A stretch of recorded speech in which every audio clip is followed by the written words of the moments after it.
time. It's 7 o'clock, so it's time. Sackery's coming in. But is Fonzie all right? Is that relevant? Yeah, It's fine. It's fine, dude. He's trying again. Hello, Mr. Sackery. Hello. We will prompt you, David. Raimondo. Since you keep missing people. Yeah, and Pete's there. Pete, you've got the wrong football. It's not. You're not Arsenal. Yeah, I've got a magic marker. I'm just going to colour it in blue. Might have to change, mate. Scotty. Hello, David. Good evening. Lovely to see you again. The set twice in 1 week, once live and once now. Marvellous. Yes. Yeah, like an old pair of buses we are. Oh, it's great. It was flipping great. Honestly. A pair of buskers. I've heard you call different. Did you say a pair of buskers? It's actually more than great because I decided that Scott is not only the crew bar historian, he's my go-to guy. So I wanted to know exactly the bloody Uber cost from Southampton to Petersfield. Every time I try and do it online, it tries to get me to 1 million sites, but he got it in like 10 seconds. 55 quid, maybe the gas prices are higher. That's fine. Yeah. Well, it's lovely. Thank you for doing that, Scotty. You're welcome, John, anytime. I just hope I'm right. I normally would use my anchorman as my go-to guy, but but you didn't. Decided to not use him today because. Colonel, where have you got to go to and from? Well, it's really simple. Basically, we changed our plans a little bit. We get into Southampton on the 14th of May, and it wasn't to be that Dave was going to pick us up and we'll go back to his place, but we figured out it'd be a lot easier. We booked the Novotel for a third night, so we have Novotel for the Saturday night. So Dave and Pat can come out and we can spend the day together and have a good time because they're busy the next day because they're flying to Europe on Monday, and that way we can take an Uber from Southampton to Petersfield on a Sunday morning, ready for the big barbecue at my sister's. Get a train to Petersfield. Fuck the train. No, I've been for this. Fruity. I wish you hadn't mentioned the train. All right, that's all. I can explain it. You guys know what an English train station looks like, right? It'd be changing trains, go to platform 2, under the bridge with all the suitcases. No, not doing it. Ubering it. I thought Colin Doughty was taking you there. Yeah, that's on the Saturday after the lunch. That's a different deal. Yeah. Lunch is on a Friday. I know it is. I'm saying I'm going to get back to Heathrow on Saturday, and Colin's taking me there. Anyway, you got me all excited talking about trains. I do apologise. Yeah, Fruity. Whatever you do, don't mention trains. All right. Or the war.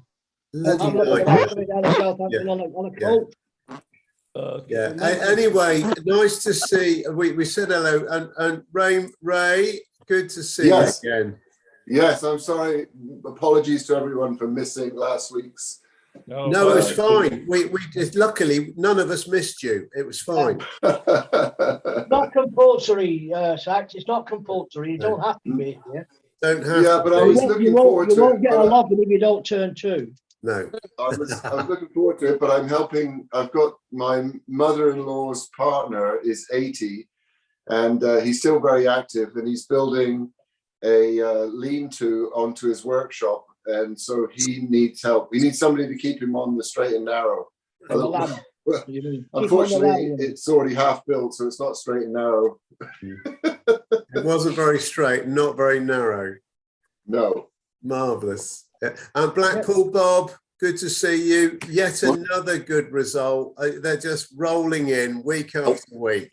Yours did you did all right yesterday. I know, honestly, to me, that's the best result of the season. It really was good. It's the only result of the season, isn't it? That's a bit harsh, isn't it? Bloody hell. That's terrible. Yeah. How did Margate get on yesterday, Scotty? I came second. Well, that's good. To Worthing. Ollie's Worthing. Ollie might be coming in tonight. I spoke to him yesterday. Well, Worthing are top of the league by about 16 points, so they got promotion already. So Right.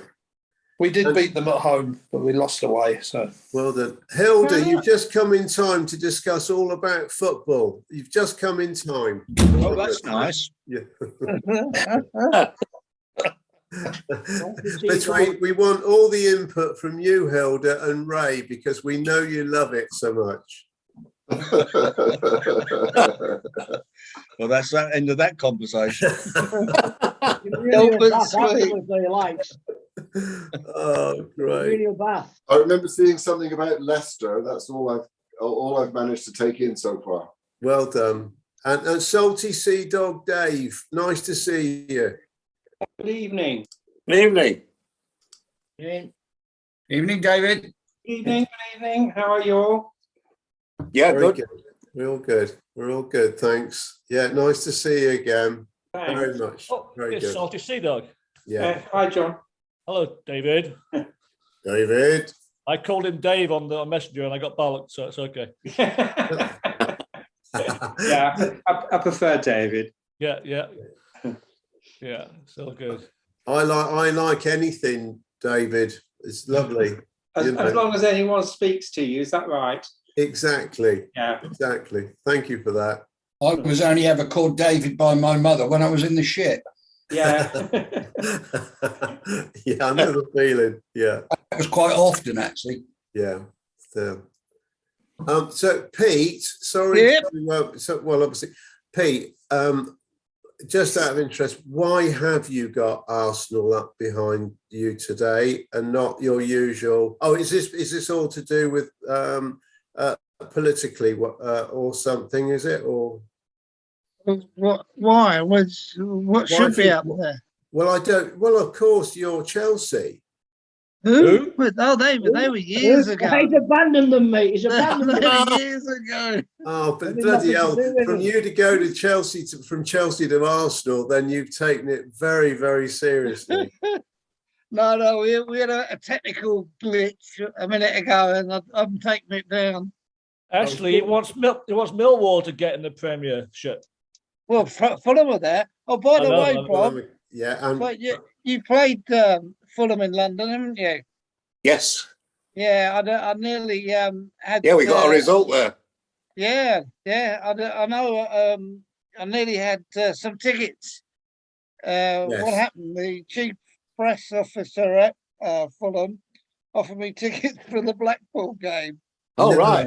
And the Bristol City Oh, game. for goodness sake, Pete. That's what I was on about last week. Yeah.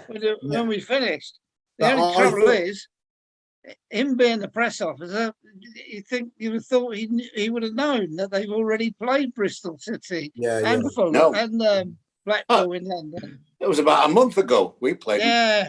So we'll have to leave it till next year till you play them in the Premier League. Well, Yeah, well, we're working on it. they're doing all right. They're doing good. Yeah.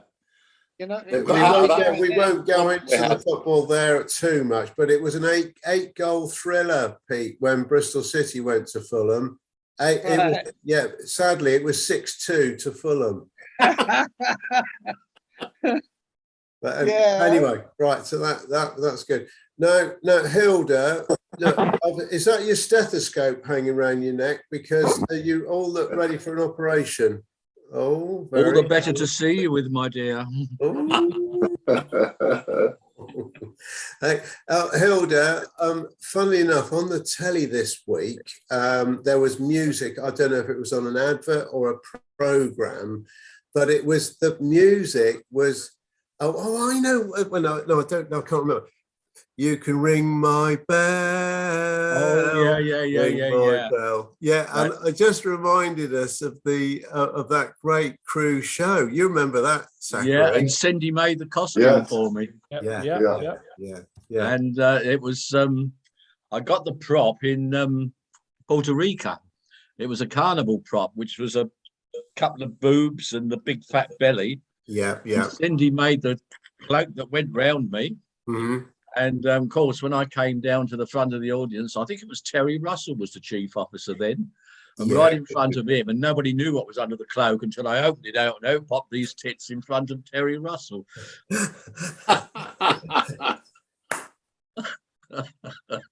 Excellent.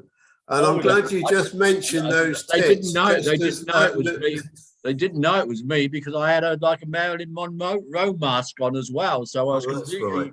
Yeah. completely covered up.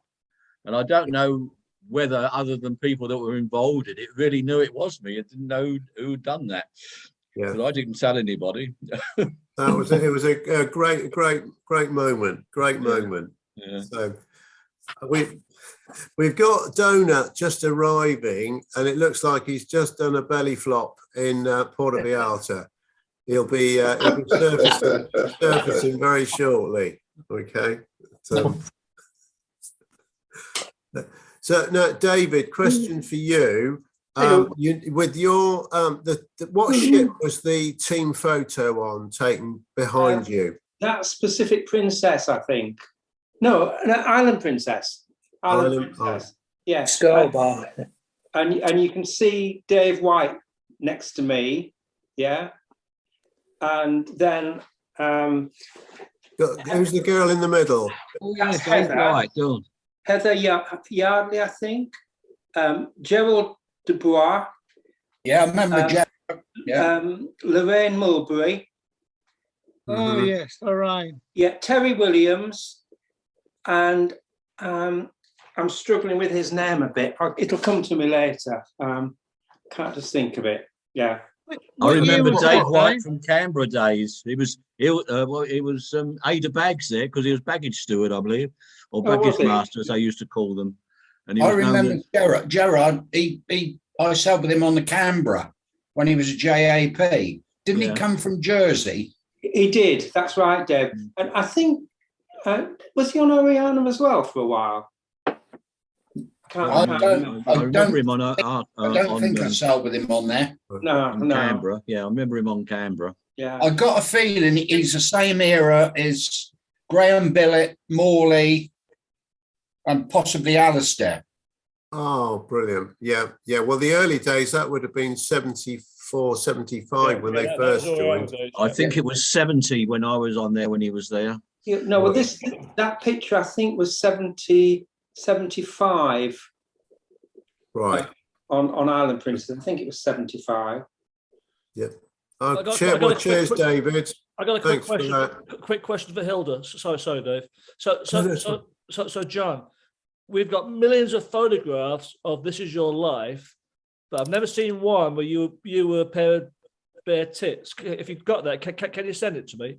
That wasn't in This Is Your Life. It was on the Crew show. cruise show. Oh, cruise show. Okay.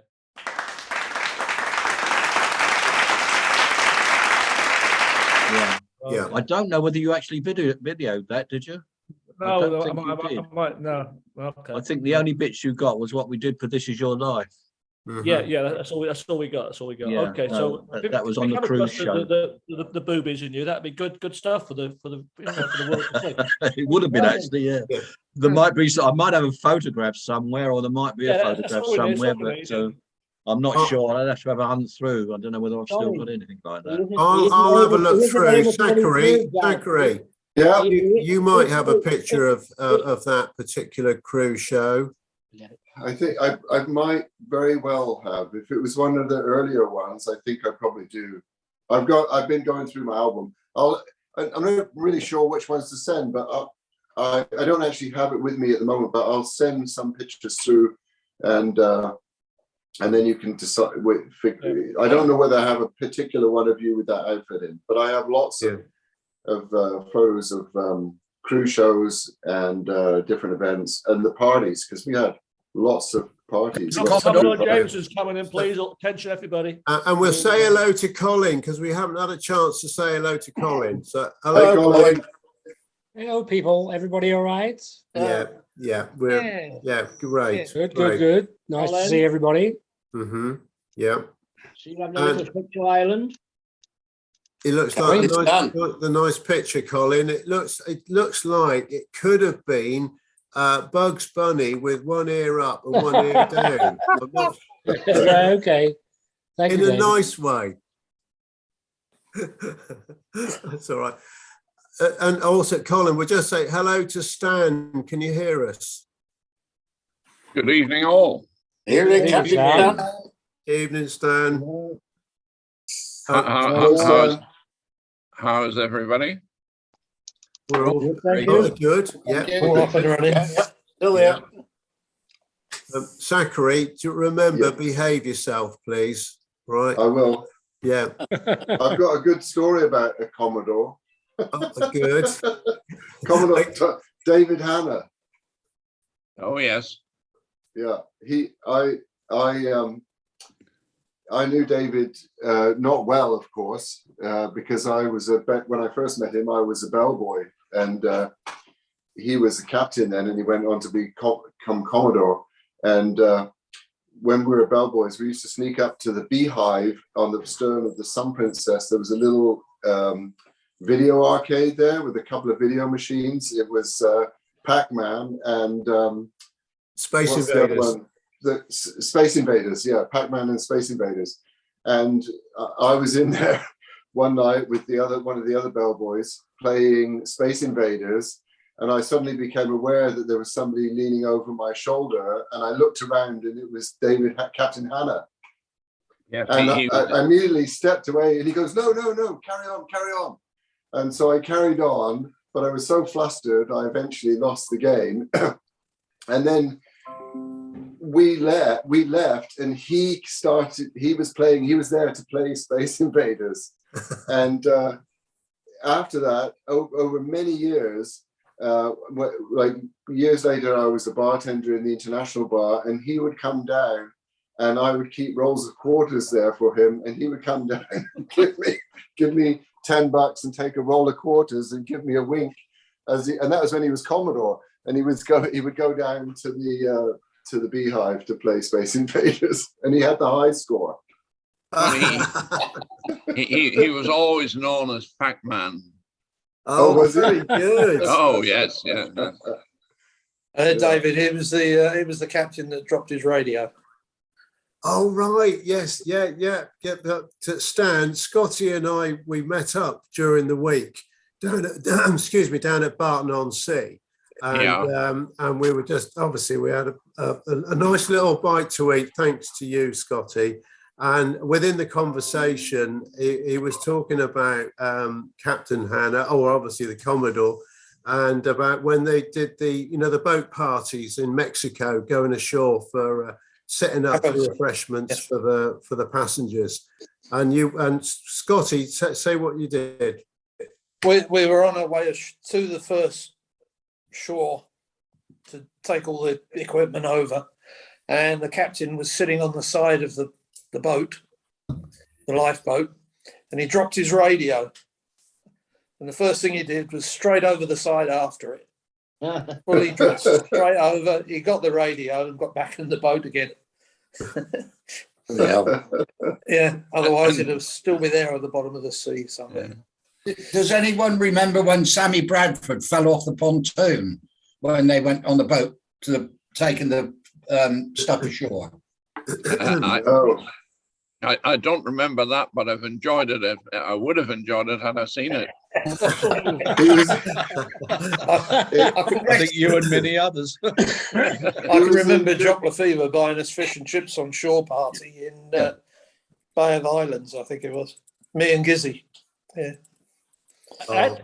Actually, I should tell you that this Everybody's Stan, freezing up on me. thanks to David, Salty Sea Dog, he connected me with Sammy's son. Everybody's Nigel. frozen up on me. Yes.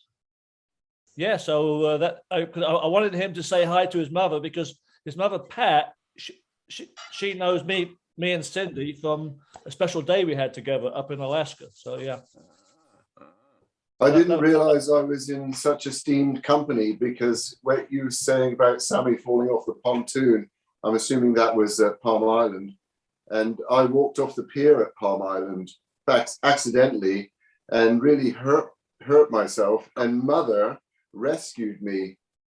there was a trailer. They used to back a trailer on a tractor to the end of the pier, and then we'd unload all the boxes and the rum punch and everything like that. And I picked up 2 big boxes of paper cups, and I couldn't see over the top of them, but I could see around either side, and there was a narrow space along the back of the trailer. And so I sort of judged where I was walking, and then promptly walked straight off the side of the pier, and landed in about 3 feet of water, completely winded myself, and I couldn't get up. I was just laying underwater, winded, and Mother ran down and dragged me out of the water.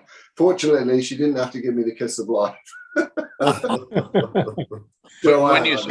Mother. Right. So when you say Mother there, you're talking about Pat Bradford, are you? No, I'm talking about Joanne. Years later, John Eden. John Eden. He was the wine steward, Stan, and he did the.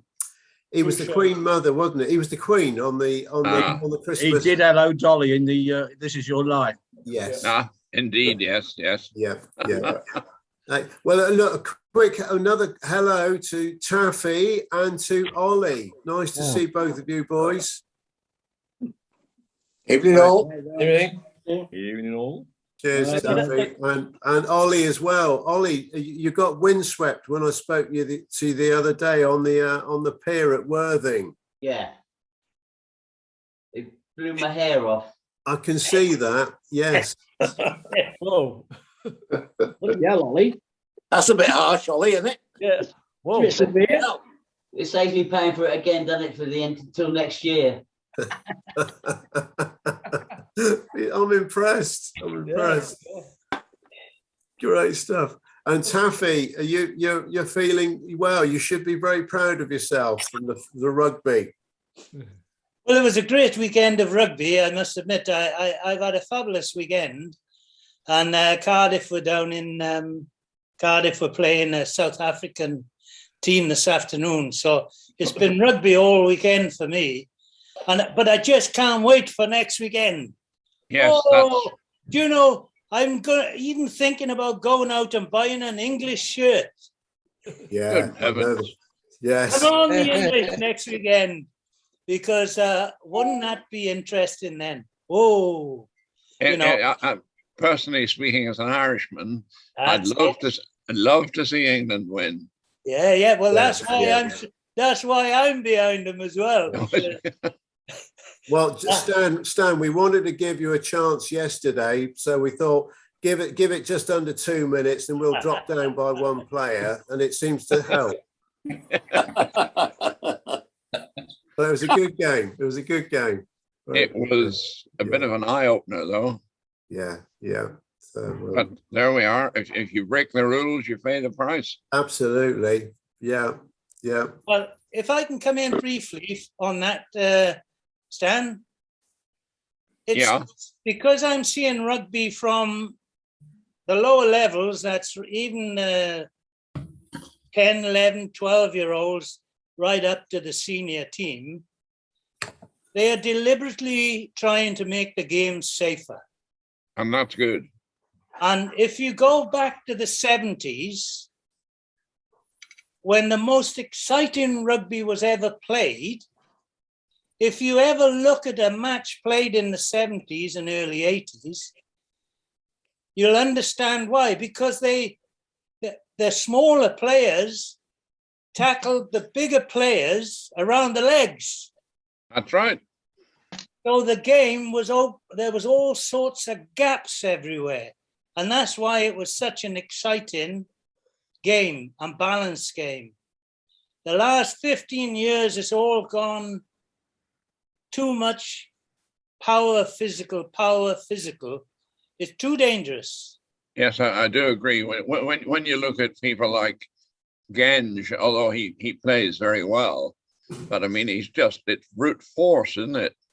The last 10 years, they've been taught to tackle like this. 2 upright men, 18 to 20 stone, hitting each other like this. Yeah. And it's no wonder then there's so many injuries with the head. Well, they changed the rules so as if you don't tackle lower, you go off.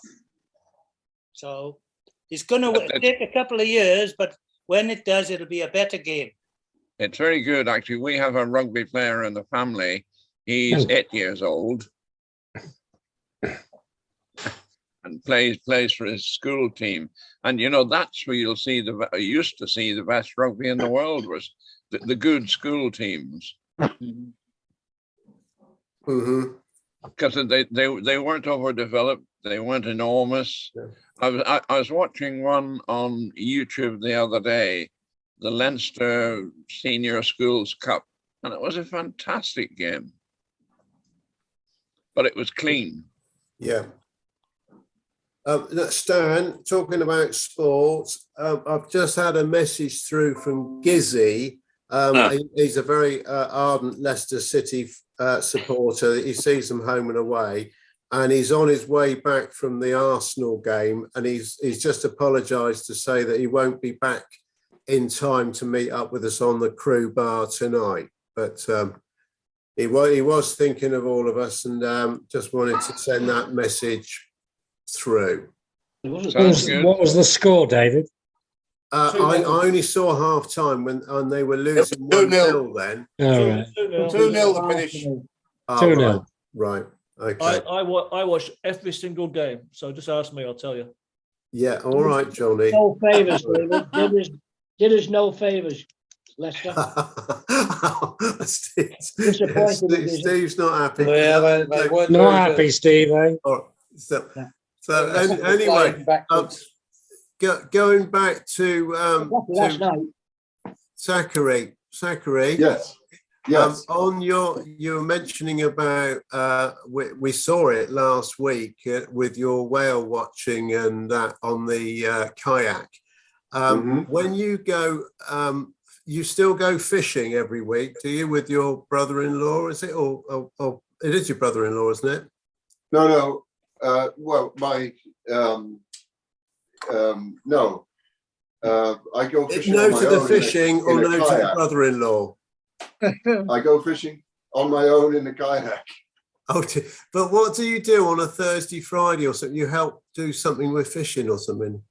You go up on a boat and you disappear out of contact. I've been working up in there's a big lake here called Powell Lake, and I go about at the moment. I've been helping up the lake. It's about 20 miles long, and I'm going up about, I don't know, 7 or 8 miles. There's no cell service, so Wednesdays, Thursdays, and Fridays I've got there's no cell service up there. No. So what are you doing when you go up there? Constructing like an extension on a cabin. Right. Yeah. Okay. Right, now we know. But I don't go fishing up there. I go fishing out in the ocean. I was out there again this morning, but no luck today. Right. Okay. Well, we've got a moment now to welcome Charlie, and just to say, Charlie, there's no underpants on display up on any of our screens at the moment. But feel free if you want to. You know, we don't mind. No. Yeah, you could do as a catwalk parade if you like. Yeah. Stan, I hope you didn't see the picture that Charlie put up today on the group. No, I did. We've all been waiting to see you, Charlie. Yeah. Charlie, what's the weather like? Brendan needs to know. Bit breezy today. Crazy. Yeah. Did you change your clocks, Charlie, like we did in the USA? We did, yeah. You did? Okay. Excuse me one more sec. Yeah, Okay. we're just an hour's difference than the 3 hours than the UK now instead of 4. Okay. That's only for a couple of weeks, though. Yeah, a couple of weeks, yeah. And Ray Zachary, would you have known about the time difference if I hadn't told you? I did. Yeah, I did know about the time difference. Good. Glad to see you paying attention. Okay, we've lost our anchorman, so Steve, you need to take over. What's John? We've lost David, have we? He's got his job for some Joey, probably. Right, that's typical. We've lost Dave as well. 2 Daves. They're checking out the underwear. Yeah. They're going to give us a shock in a minute. Well, Raymond, you said you had loads of tales for us. Have you got any others? Quick one. Who? You, Raymond. Oh, me. Hang on a second. You said you had loads of tales. I do. Yeah. Do you remember the time that you borrowed my shoes because you went to a fancy dressed as a clown? I didn't usually have to dress up as a clown. I was always a clown anyway. But go on. No. Yeah, and when I was rejoining the ship, the next time I was rejoining the ship, I was going to be working in the Union Jack bar, and Phil Butcher told me that I had to have white shoes, and I have very big feet, like they're 13 bordering on 14, and I couldn't for the life of me find white shoes in my hometown or even in the nearest city. So I ended up buying a pair of black shoes and a bottle of white dye. And then I joined in Puerto Rico, and before I started work the next day, I sat out on the crew deck painting these black shoes white. And of course, the moment I started walking in them, they flexed and all the white cracked and chipped off, and they looked terrible, right? Eventually, I did get some really good white shoes, but I kept those anyway. And one day there was a fancy dress party, and Steve, you were going to go dressed as a clown, and you asked me if you could borrow a pair of my shoes because you knew I had big feet. And you put these shoes on, which were not clown shoes, they're my regular shoes, and they look so ridiculous on you. They really did look like clown shoes. It's coming back. It's vaguely coming back to me, Ray. Do you remember that? Yeah, it's vaguely coming back. Yeah. Yeah. They were big shoes. They were big shoes. Yeah. I actually don't think I got them back. You know He's still wearing them. Big shoes, don't they? He's still wearing them. People with big shoes have got big feet. Okay, we've got our anchor back. You can say hi to Noel, David. Hello, Noel. Hello, everybody. Hello, Noel. Hello. I know. All right. You all sound a good voice anyhow. Yeah. Yeah. Okay. Very much so. Hello, Taffy. I see Well you. done yesterday, Noel. No, it wasn't me. I wasn't playing, so no No, good. but I was saying you're looking very distinguished.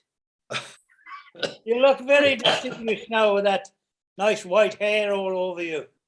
Well, I just copied everybody else's style. We're all blonde. Yeah, I got Colin Doughty's same bottle I use as Colin. Yeah, thank you. No, yes. And you've got the Commodore sitting above you, Noel. Correct, Yes. correct and right, Your Honour. Just keeping an eye, that's all, Noel, so behave yourself. Okay, I'll stay quiet now. That's it. I said my few words. No, there's more to come. You have seen Seamus, obviously you have. Is he good? Sorry, you have to repeat that. Seamus. Oh, I saw Seamus. Yeah, he's not very good for going on social media. It's his party. Sunday evening is his party evening. Really? Well, maybe if you go to the party one night, take your laptop with you and we'll all join in.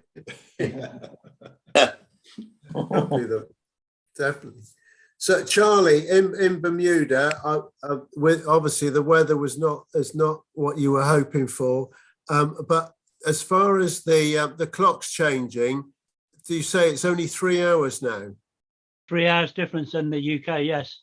Well, it's just getting you primed up for when you come over next month, or just about 6 weeks, is it? It'll have gone back to 4 hours by then. So it's only for a couple of weeks. Right, until we change. Yes, that's right. Yeah. I think it's the 27th of March we change, isn't it? Last Saturday in the month, isn't it? Yeah. Right. And what about you, Colonel? What? Oh, he's not even listening, is he? He's not even listening. Go on, Dave. Bollocking number one. No. If you're going to ask me what about the clock, if you're going to ask me what about the clocks, that's bloody stupid, Dave. Because you know that I posted the USA last night and North America, as in Zachary, we did our spring forward. So you know the clocks are different than you. It's great. Hey, Pete Stevens, I like your banner. John, I just sent you a text. I just read Pete it, Stevens, mate. you haven't changed alliance, have you? I don't know if that picture was the cruise We have a show technical or fault. A technical fault. Yeah. Bit of Russian interference. Yeah. £4 billion worth. Oh God. Something like that. Something like that. So as a Chelsea fan, Peter, I know you are. What actually has happened in your view? Well, it's been there nearly 20 years, or is it 23, something like that. And financially, everybody's known about his skullduggery he's been doing since day one, and Chelsea fans have been very grateful for what they've received. And in fact, they're the most successful British club over that period of time. This is just the British government and Abramovich. I won't say they've had arguments, but it stems back to them taking his passport off him.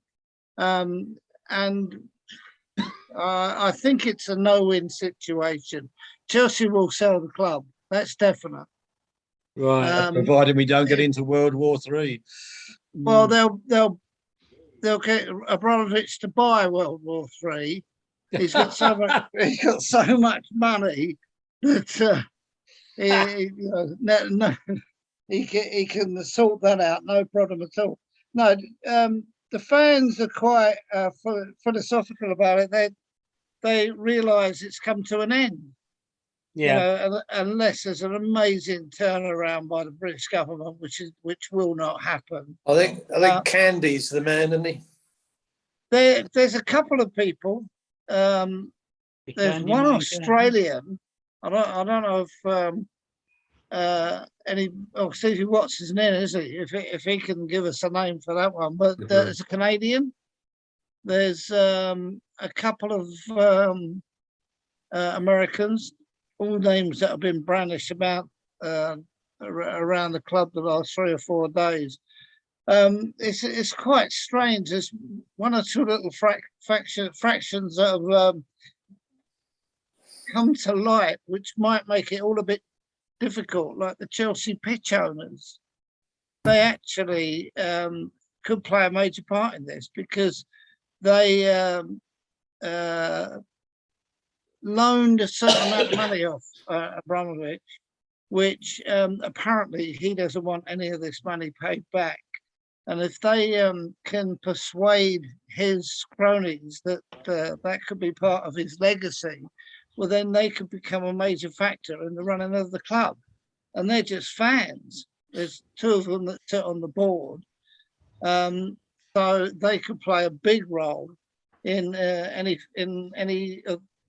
move towards a takeover for the club. The last 48 hours, all sort of the fans' websites and social media action has all been reasonably positive. So I think it's just a question of wait and see. Pete, your analysis of that was absolutely brilliant. Well done, absolutely superb. Round of applause for that. Round of applause for Pete. Well done, Pete. Very good. Pete, the buyers, you say one's from America. Well, I believe that's Colonel John Kling. One from Canada, which I believe is Ray Zachary. And the one in Australia will be Steve Watts when he turns up. So we're all here. We're all here. The deal could go ahead today. I'm going to have to leave you all, guys, but it does make me think one thing. When you're talking about soccer, there's so much money involved. Oh, but you can't tell me it was all legitimate. No. No way. No. I like your raised eyebrow there, Stan. Very That's funny. one word. That's one word that hasn't come into any conversation regarding Abramovich, Chelsea, and a buyout. About that word legitimate hasn't appeared in any shape or form. So read into that what you like, but Yes, indeed. it's been a good ride. It's been a good ride. Yeah. Definitely. Anyway, I must leave you guys. All right. Nice to see you. Cheers, Stan. Thanks for coming in. Cheers. Take care, Stan. You reckon Macca might buy it, Dave? Bye. Who, Macca? Yeah, he's got the money. That's got money, hasn't he? If there's a decent restaurant there, yeah, probably will. He's got the limousine already. Who's going to give me some odds on Palace beating City tomorrow? They've done it before. Let's hope they did it in the early season. Well, I will say there was 2 legitimate soccer results yesterday. Bristol City and Blackpool. Oh, Yeah. Cheers, Taffy. Yeah, it was great. I'm glad you're keeping your eyes and ears open, mate. Oh, I'm addicted to final score now. Yeah. I was that addicted to final score. I missed the first 8 minutes of the England Ireland game. When I turned over and it was already 0-8 and 1 man down, I thought, bloody hell. But that was a good game. Good game. Very good. So, Fruity, anything else you want to throw in on the sports?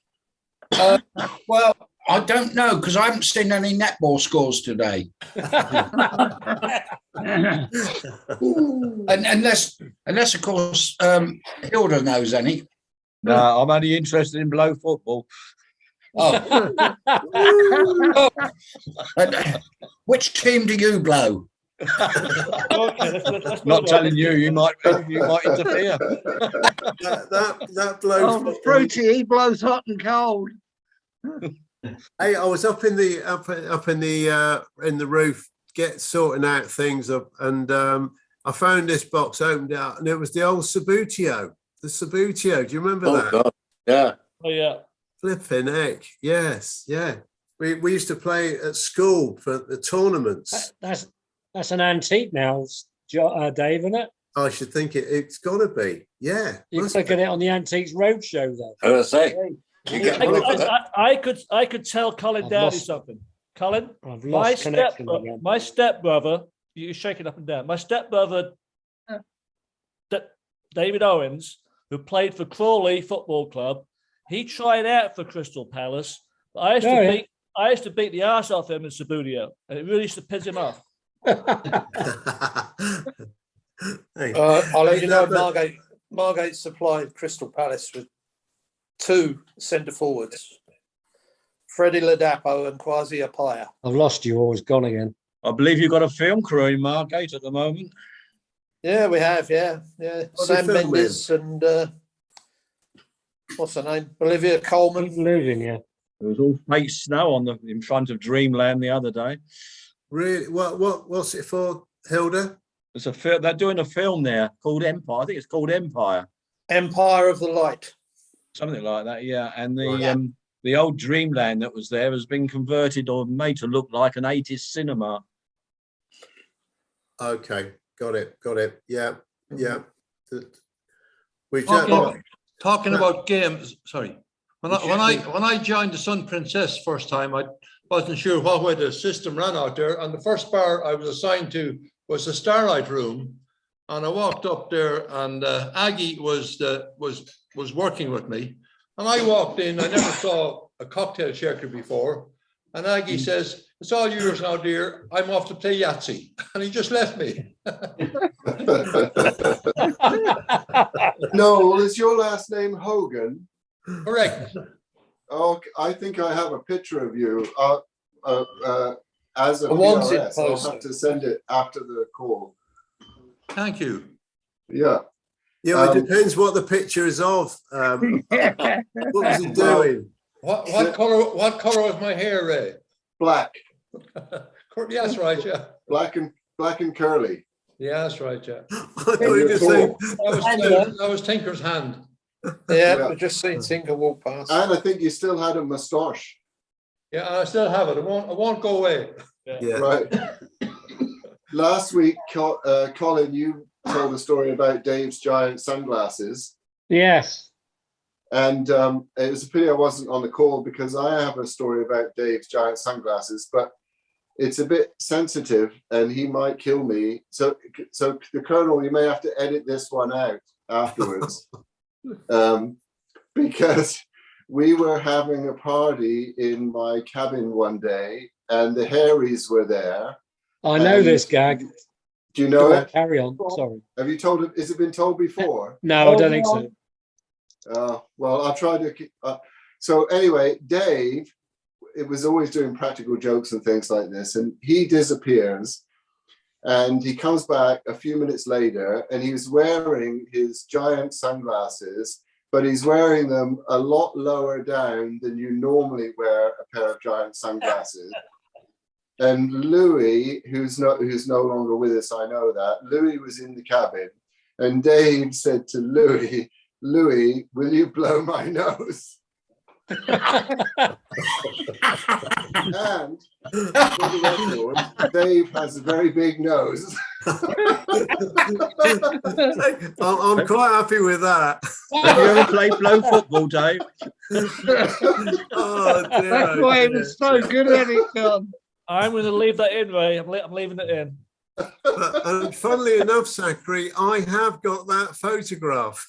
Oh, you did somebody take a picture? I didn't realize that. No, it was a selfie. Okay, well, you better put it up. Oh, dear. Nick Poppin did it about 2 minutes ago.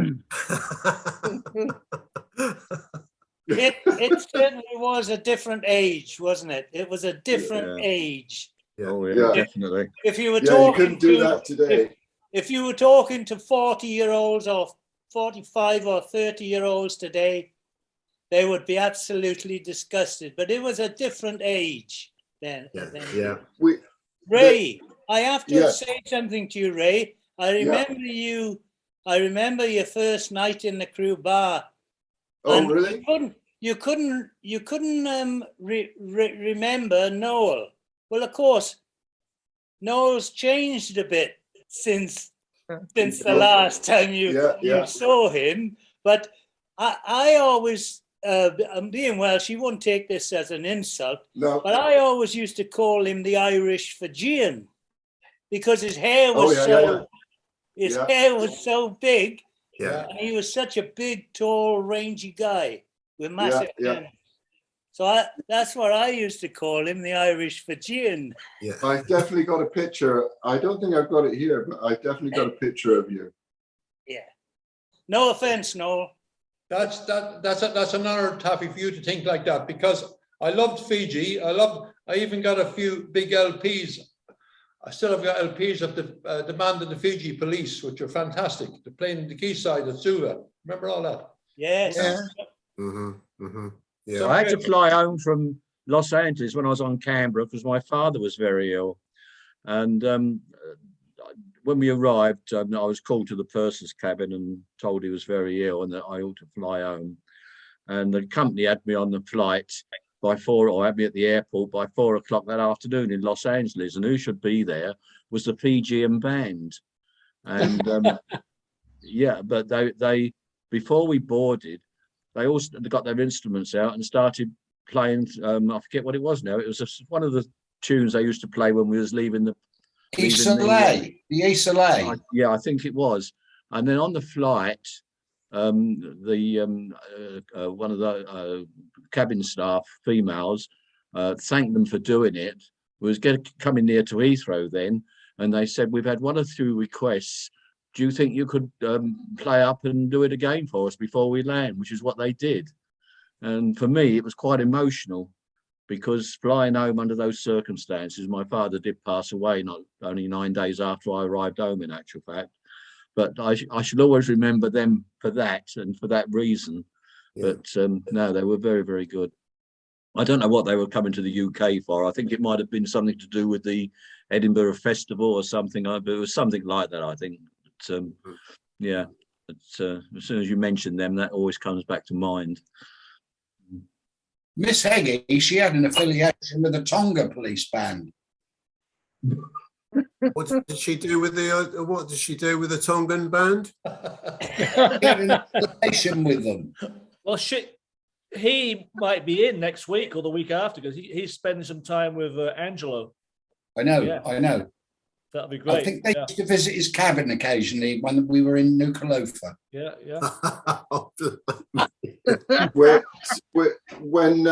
When we used to sail from Los Angeles for the Mexico cruise, and we'd have a Mexican sail away party on the back deck serving margaritas, and Peter Croucher was the cruise director, and they always had a mariachi band out there playing as up until the point that we sailed. And then one sail away day, I was walking around, I was bar manager then, I was walking around just checking on things, making sure everything was ready. And when I went out to the back deck, there was a Umpapa band, a German band out there with the lederhosen and the big tuba and an accordion, and they were playing like Bavarian style music. So I went and hunted down Peter Croucher, who was in one of the bars having a drink, and I told him this Bavarian mariachi band was on the back deck. And he was like, "You're fucking kidding me." What was it in San Francisco? Was that the Red Garter used to come down? Yeah. Yeah. With the fire engine. Fire Yeah. engine. Yeah, with the fire engine, yeah. You're talking about Aggie. One night in the International, and Dave's nose, Aggie took his nose for a walk around the lounge on a canopy tray. All the way round, back into the pantry again. Yeah. He's there was if you worked in the International Lounge, there were two female entertainers, the social hostesses. I cannot remember their names. I can picture them now. What's one? Sally Sheath, Big Sally, and the other Was she one was blonde? Yeah, Sally. the other one was she from Poland or something? Novak? Yeah, Novak. That's right. Yeah. Yeah. Kid, So, yeah. so I had to go and do it. The cruise director told, I can't remember, it's probably Peter, I can't remember who the cruise director was, but he told me to go backstage and get around the drinks. And backstage in those days was the foyer was kind of sectioned off. And Aggie was the bartender in the International. And I went up to the other side of the stage and asked all the entertainers what they wanted to drink. And Sally wanted a glass of white wine. And she said to me, this is no word of a lie, tell Aggie to put his dick in it. And so I was like, okay. And I went back, put in the order, and I said to Aggie, I said, Sally says, put your dick in it. And he's like, really? And I said, that's what she said. So he did. He took out his dick and stirred it around in the white wine. I can bleep it out where it's okay. But he did. Well, there's another bit you might have to In the enter white wine. it. And then I took it back to serve her, and she said, did he put his dick in it? And I said, yes, he did. And she's like, you're kidding me. And I was like, no, he really did. Yeah. There's She another story. okay. Not Sally, but the other one. I And can't she drank it.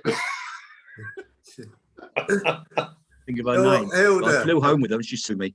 And we're coming into she sat next to me in the on the flight. But she hated flying. Anyway, we're coming into land at Heathrow, and you know when you land and you're whizzing along the runway, and all of a sudden she grabs my arm and she says, shouting at the top of her voice, "Put the brakes on, you motherfucker!"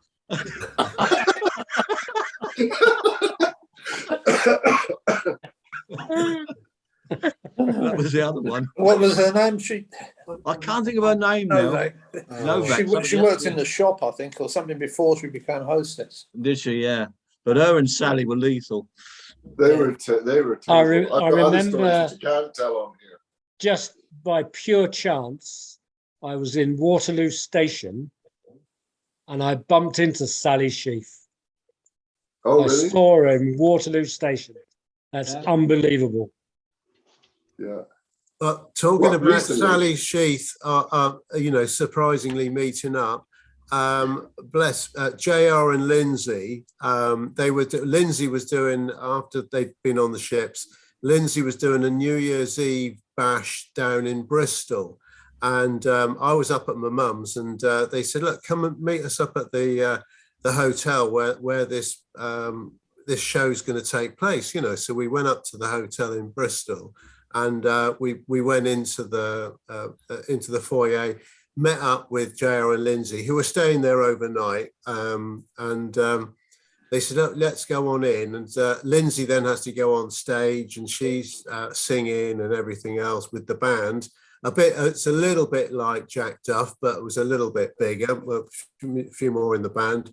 And she was singing away. And then the magician came on for the second act. And the magician came on with the magician's assistant.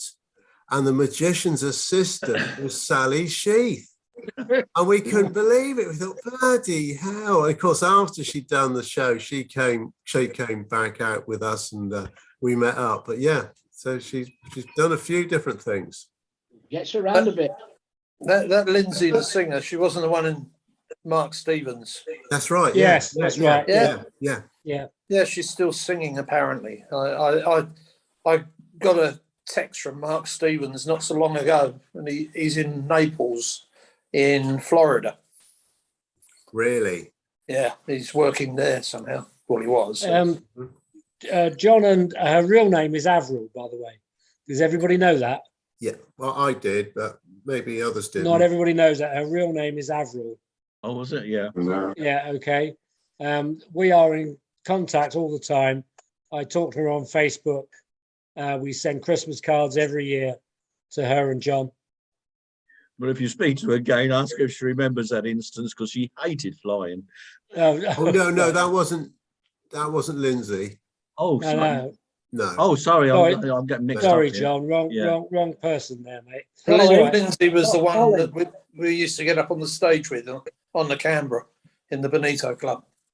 Not sure about that. Yeah. She's Ollie married to did John, anyway. she's married to John Russell. Who remembers John Russell? Yeah. Colin, Colin, all of us. Yeah. can you Yeah, ask yeah, them yeah, if they yeah. want to come in again? They said they'd try, but they dropped off. I think what needs to happen here is an email with a connection for the crew bar, the code, whatever it is. Yeah. And maybe then maybe Lindsay or Avril and John will come in and say hello or something. Does Lindsay does it? I know Dave Inge knows. Does it? Next week or some week, I'll send you the link as well to your email address. Yeah. And you could forward that to them. That way you don't have to give me their email address. Oh, okay. Yeah. No. Okay. I'll try and do that so we can see if we can get them in to say hi. Even if it's only for 1 week. Well, you know. exactly. Yeah. Well, I'll see if does anyone know when I had contact not so long ago, and I mentioned about the crew bar, and I got a reply back. Yeah, maybe soon. Yeah. Good. Good. Whether we can try and push on that, I don't know. Yeah. I'll try. Send it to me, John, and I'll do what I can. Now we talk about getting other people in. I got on Facebook today. Anybody remember a guy called Frankie Corbett? He was a bedroom steward, little Scottish guy. Yes. Yeah, I do. He was on Island Princess when I was there. Yeah. I've got a feeling he was on Sea Princess as well. Yeah. Quite possible, yeah. It popped up on my Facebook today. I did send a message saying hi, but I've had nothing back as yet. Lives up in Glasgow. Okay. He was a little boy, dark hair, wasn't he? Yeah, very very little fella. Yeah. He's a little fellow with grey hair now. Yeah. Aren't we all? I've got a question for David Salty Sea Dog. So David, you kindly put my Sammy Bradford video on your blog. Is that published yet? Yeah, it went out this evening. Okay, right. About 2 hours ago. Okay, I want to thank you for making a really nice job of that. Oh, that's a pleasure. Yeah. Yeah. Okay. David, what happened to Lorraine Mulberry? The last time I heard, she was working in a school as a bursar, but after that, I lost contact with her. Lorraine is going to the pensioners this year. Oh, is she, Dave? Right. Oh, Yeah, right. I've seen her there before. She wasn't there last time, but she's going this year. Oh, right. Well, if Probably you see, if you get see your- it, Dave, The remember me too. I details wasn't. through. Yeah, I will do, David. Yeah, yeah. Ollie, Gizzy was saying your name didn't appear on the list Yeah. for the well, pensioners do. Well, what I think of doing is just going down there and have a drink with all you lot, and then not go for the meal and come back Okay. home again.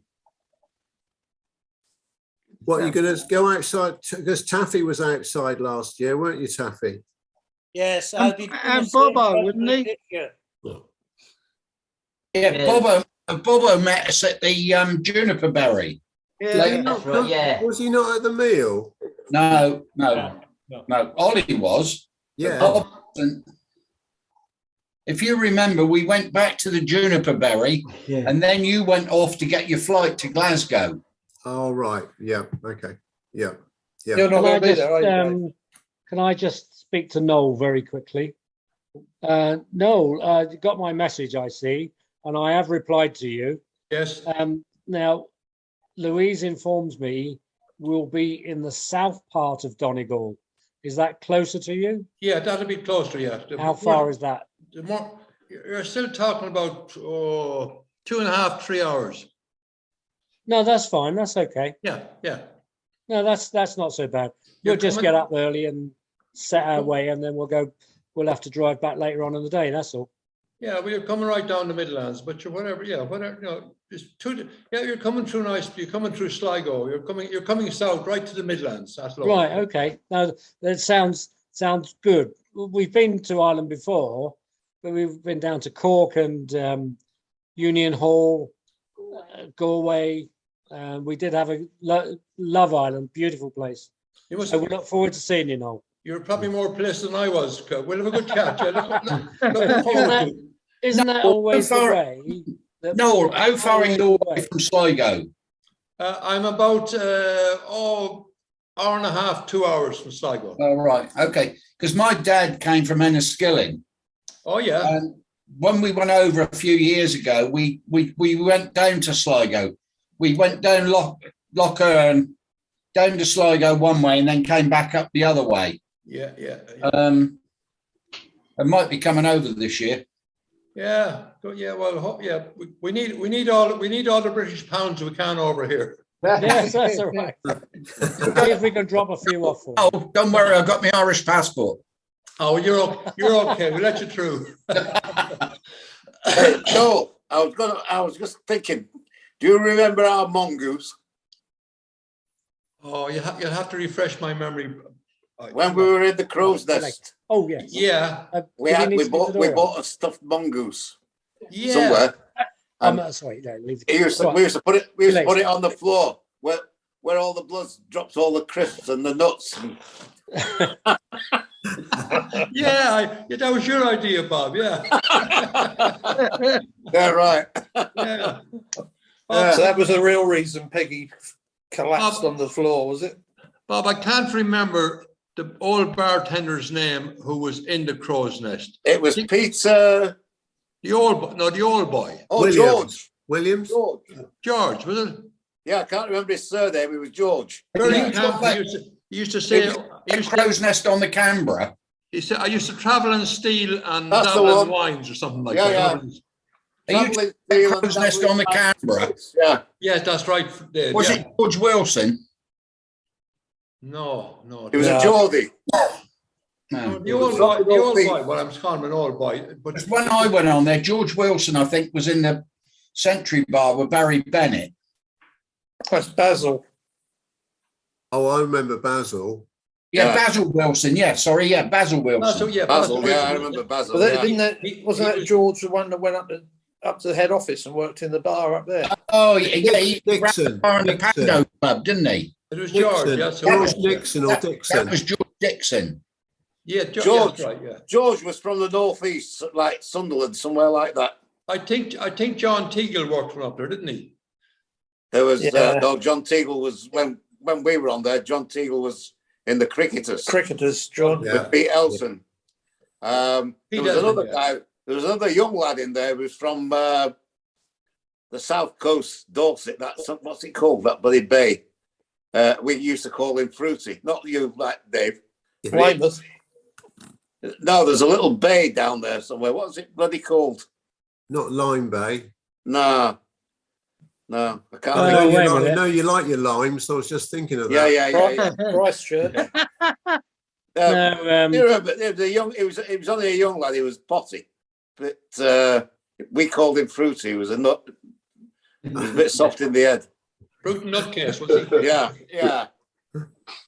What's that place? We had a good Rob. We had a good double act going up there, didn't we? Yeah, we had a Rob and I worked in the Crow's Nest together. He trained me up. Yeah. He led me astray. Noel and I worked in there in the Crow's Nest. Yeah, but you remember when I joined you? It was only my second trip as a PRS. Yeah, I don't remember that. No. The nearest I got to the Crow's Nest was in the stadium. I remember sharing a cabin with you. Oh no, we worked in the Crow's Nest. Did You we? were the work. Yeah, I won't all go right. into details, but I always used Okay. to think you were the world champion kick under. Oh well, we had a few of them. Yeah. Yeah, Noel and I had a good run up there. We were over a year in there. Yeah, we had, yeah. Pete Barber, the barman, wasn't it? Pete Barber. Pete was a lovely fella, yeah. Yeah, it was. Yeah. It used to amaze me how you wouldn't let them sit in the seats unless they bought a drink, unless they bought a Of course. I thought I didn't have it, but you were toughened up. Have you got a reservation, sir? What are you having? Nobody sat in the Crow's Nest unless they bought a round. Correct. Yeah. Alfie used to take the crisp packets down to the galley and fill them up with crisps and bring them back up and sell them again.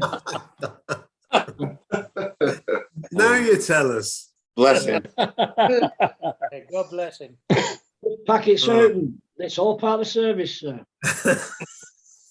Make sure you don't put them- fall asleep with your mouth open. You'll wake up with no fillings. Oh, all right. They started them Sorry, drip sorry. feed coffees when we were in the Crow's Nest. Remember? Oh, right. Yeah. What were they? 25p a cup. Yeah. I think the Crow's Nest was probably the nicest bar in any of the ships. A lovely bar. Very, yeah. Look nice. Look very nice. Now, boys, look, I've just had the message. Carry on, because the traffic lights are just coming on, but they're still on green at the moment. But they will be going amber shortly.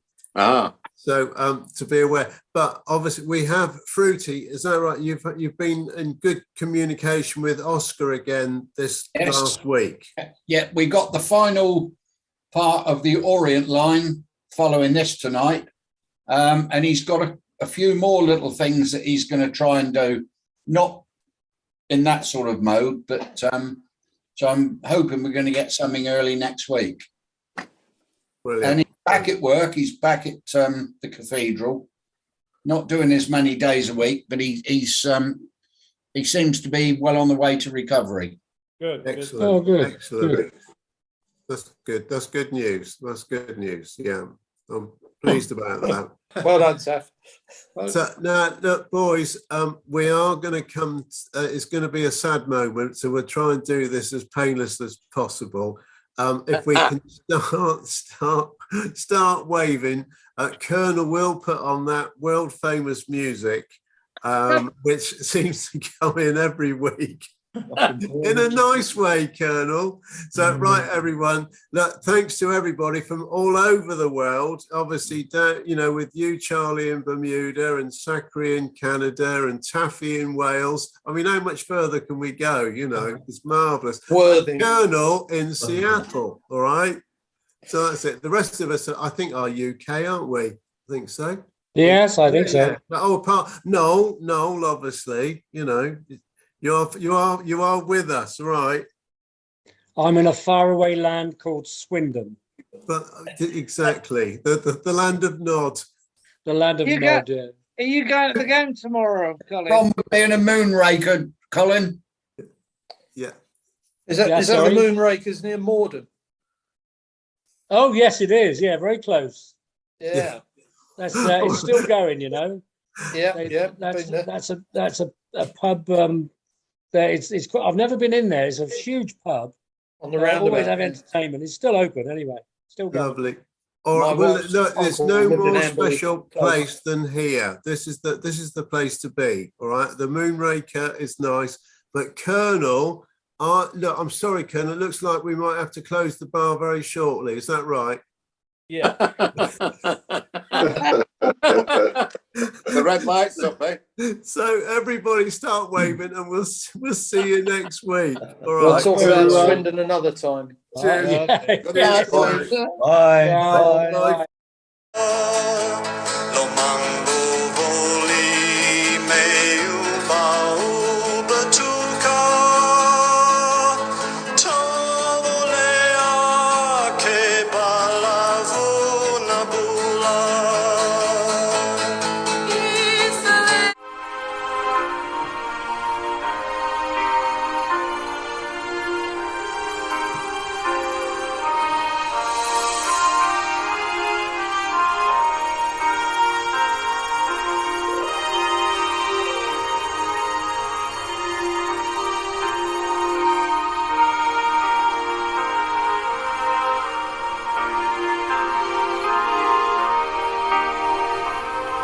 Hello, everyone.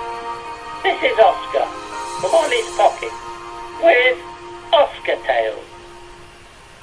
The Orient Line, post-Second World War. Orient Line had only revenue from the government for its 4 requisitioned liners. That was all that was left by then to start the post-war period, the rest having been lost in the hostilities. The restart of the passenger and mail service was foremost in the company's mind, but the ships were retained in government service for a while yet. The whole of 1945 saw no ships returned as they were dealing with the repatriation of troops and the return of prisoners of war. Orion, in October 1945, took prisoners of war from Hong Kong to England. In November 1945, the Orion was in the news when the Australian officers refused to sail in their tiered bunks cabins and demanded superior accommodation. No sooner was this sorted out than she hit the news again.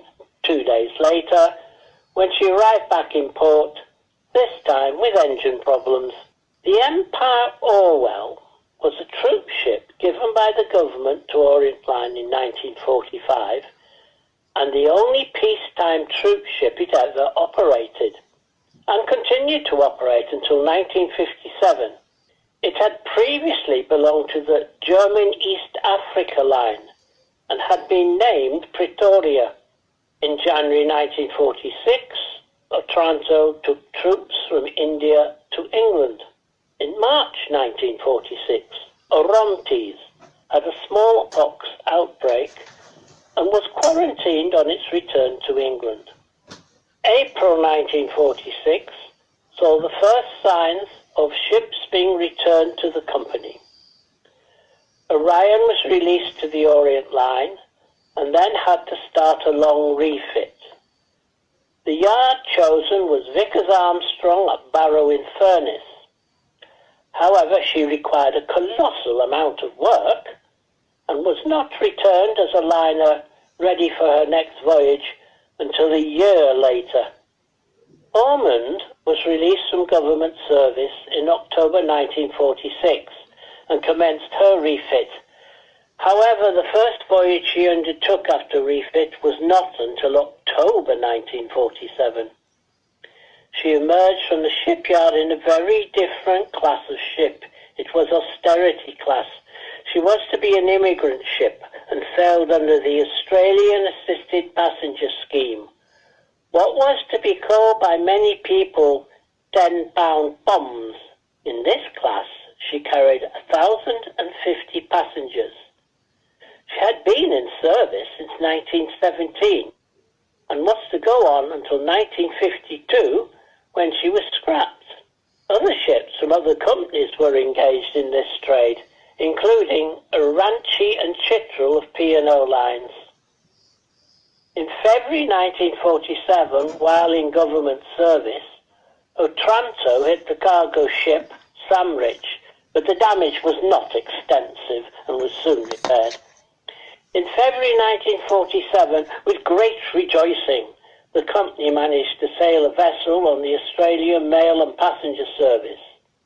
The newly refurbished Orion made the trip and restarted the peacetime service once again. In April 1947, Arondices ended government service and went for refit. She came back into Orient Line service on her first post-war voyage in May 1948. Her refit had been in Southampton at J.I. Thornycroft and Company Limited. Orchides, the third of that name, was launched on the 14th of October 1947 at Barrow-in-Furness and went to her refit berth. She had been ordered and her build commenced on the 17th of September 1945 by Vickers Armstrong. She was built with mostly welded hull and only a few riveted parts were included. This method of construction had been used in the war on the famous Liberty ships. It had the advantage of weight saving and speed. The design of Orchides 3, like Orchides 2 of 1937, had a single funnel and a single mast and a bridge that was close to amidships. During her first years of service, the funnel design was found to deposit soot on her after decks. In 1950, a funnel extension was fitted to alleviate the problem. The distinctive feature was soon named by the ship's company as a Welsh bonnet.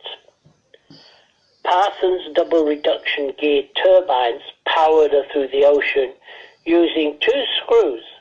The same day Orchides 3 was launched, Orient Line ordered a Ronse, the second ship to hold that name. In 1948, the Anderson Green and Company, who were the directors of the Orient Line, merged their shares with the Orient Steam Navigation Company Limited due to the Companies Act of 1947. However, outwardly nothing changed. In any case, P&O actually had the controlling interest since 19 when it acquired 51% of the company's shares. The 17th of June 1947 saw the Orontes on her first passenger and mail service trip to Australia post-war. Otranto was now sent to Camel Lead shipyard for reconversion to her former glory as a passenger liner. Orchides, 28,164 tons, commenced her maiden voyage to Australia on the 14th of December 1948. Her captain was Charles Fox, and along with 23 crew members of the former Orchides of 1937 were survivors of her sinking in the war. She made a record trip out to Australia, 22 days and 50 minutes, at a speed of 27.75 knots. In January 1945, the keel was laid for the Aronse, the second of that name, and she was the same design as the last liner built by the Barrow Yard. On the 14th of July, Otranto, now a one-class, tourist class liner, started her first post-war voyage to Australia. On the 30th of June 1950, Aronse, 27,632 tons, was launched and commenced her fitting out. However, during fitting out on the 28th of December, a fire broke out and fire engines came from all over the county to put it out. Damage was not as bad as first feared, and her repairs went on until May the 15th, which was the day before she sailed on her maiden voyage. Vickers Armstrong also got the next order for a new ship for the Orient Line. She was to be the Osova, 28,790 tons, the second ship of that name. The summer of 1952 saw post-war cruising restarted. Aronzi did a 2-week cruise to the Mediterranean, and cruising became popular once again. Ormond ended her long and successful career since she was launched 35 years previously. She departed to the shipyard to be scrapped on the 19th of October 1952. Osova II was launched in May 1953 and went to its fitting out berth. She differed somewhat from her two former sisters, as she was an all-welded ship and had a single funnel but no mast, and her Welsh bonnet was fitted on launching and not later. She had a new flared and rather long bow design. In June 1953, Orchides represented the Orient Line at the Spithead Review for Queen Elizabeth II's coronation. She led the Merchant Navy procession of ships. In 1954, the Orient Line started the Trans-Pacific voyages. It was round trip from Sydney and went via San Francisco and Vancouver. Aronzi did 3 trips and Orion and Orchides did 1 trip each. On the 17th of March 1954, saw Osova depart on her maiden voyage to Australia. All went well for Osova until 1956, when she went aground in Port Phillip Bay and had to be refloated. The court decided it was pilot error and no blame was attached to the captain. The closing of the Suez Canal in 1956 caused all trips to Australia to haul round the Cape route and increased the length of each voyage. In May 1957, it was decided that Otranto had to go to scrap. She had been launched in 1926. Also in 1957, Orchides, in the port of Aden, was manoeuvring with 2 tugs in high winds. The winds blew her from intended course, and she collided with a French ship called Picardy. She only sustained minor damage. On the 18th of September 1957, the keel was laid for the largest liner ever built for the Orient Steam Navigation Company Limited. She was to be called the Oriana, the name being derived from Gloriana, a title of Queen Elizabeth I. She was to be 41,915 tons and was the 23rd liner built for the Orient Line by Vickers Armstrong at Barrow. In 1959, Orchides and Aronzi were given makeovers and fitted with air conditioning, and Osova had the same treatment in 1960. Oriana was launched on the 3rd of November 1959 by Princess Alexandra and went for fitting out. To save weight and to allow for a taller ship, her superstructure was all aluminium metal construction. She was fitted with a bulbous bow, which reduced drag and improved speed and fuel consumption. Her 2 engines were double reduction geared turbines designed by Pametrada with high and medium turbines. Her service speed was high at 27.5 knots. Oriana did her sea trials in rough weather. However, in a storm, she still managed to achieve 30.64 knots.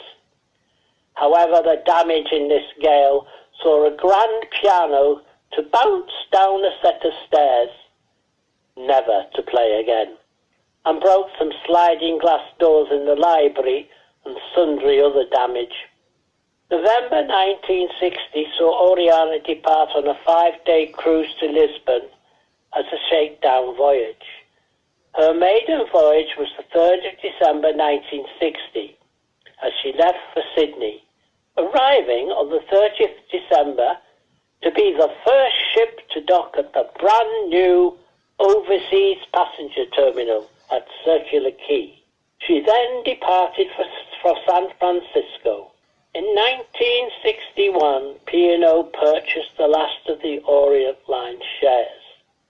The company was then renamed P&O-Orient Lines. Well, that's all, folks, for this week. From Oscar. Oh, and always remember,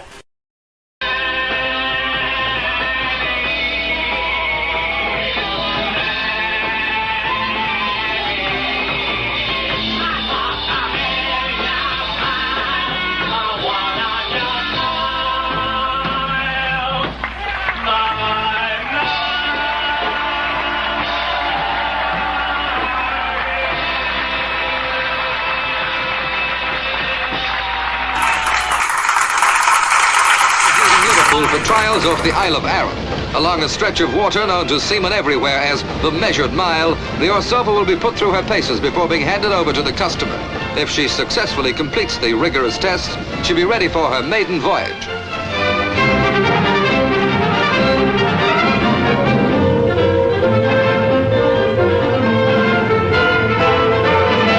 Over 700 feet long and more than 90 feet broad, the Orsova is the largest all-welded ship ever built in the world. She was built, in fact, for speed, but only the trials can show whether she can live up to her expectations.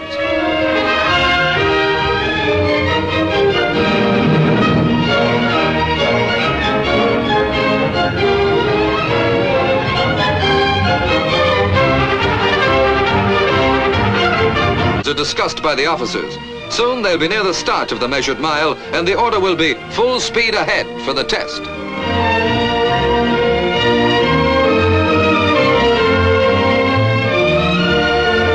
$42,500 horsepower is now geared into action, ready for the speed test of a ship which cost £6 million to build.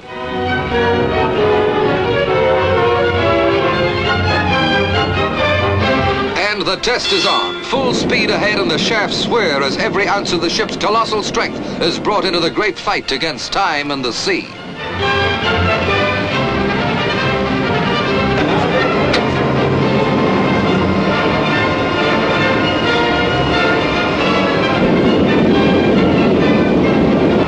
The knots meter tells the full story of the success of the trial. 26 knots, just over that in fact, a speed the Orsova's crew will be able to boast about.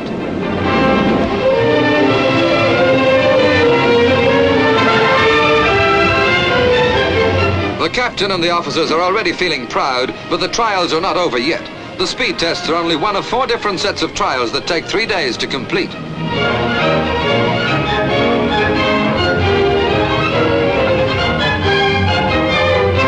As the gallant Orsova plows her way, indifferent to the strain she bore, the shipping experts on board agree on the message to be sent back to the builders and prospective owners.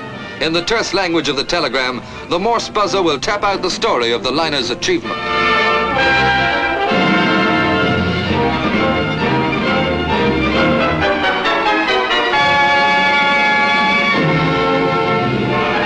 Records may not have been broken, but enough of the promise of this new ship has been shown to satisfy the customer.